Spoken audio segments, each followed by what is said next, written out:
біздің персигімізға десерт емес, клетчатка ең жақсы көреді. Қиярды өте жақсы көреді екен. Тойып алды просто, иә? Жет қазір.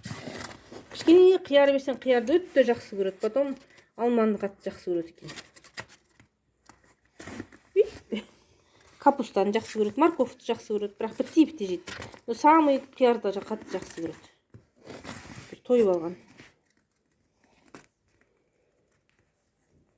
Жоқ, бұл коробканың іші қызық болып жүр персикке. Өйткені бүгін коробкаға бірінші рет салдық қой. Есіл дерт сол болып жүр. Ағасы міне бағып отыр.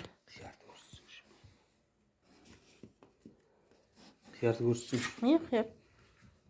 Қазір жейді қияр. Персик. Сен немене? Той кеттің ба? Той кеттің ба? Нормально жүрсің. Bu немене? Так, альпинистер шығады. Ал. Чағын. Шығып қой. Неше түрлі приспособление жасап жатырмыз.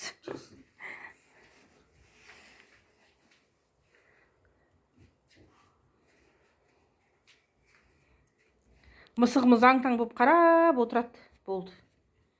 Персикке.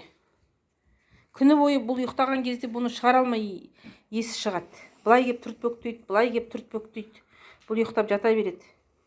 Кешке шыққанша тосады. Кешке клеткасынан шыққаннан кейін оны қарап бағып жүреді. Қызық.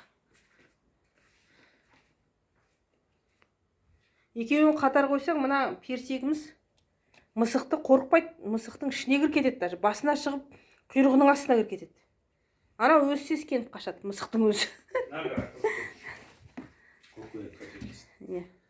Мынандай шөп, мысығымыздың шөбін жеп қойды арасында. Шөп жеген жақсы көреді екен.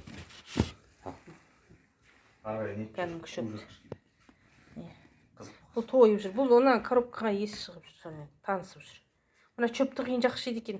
Мысықтар негізі осындай шөпті қиын жақсы көреді. Өйткені асқазандарын қорыту үшін осы шөпті іздейді. Енді бұл шөпті, оказывается, мысық емес, тышқан да жейді екен. Асқазандарын қорыттырады, жүндерін алып тастайды деген сияқты пайдасы бар екен бұл шөптің. Міне қалай жеп жатыр шөпті. Кошкамыз отыр, қызғанып мысығымыз. Менің шөпімді неге жейді деп.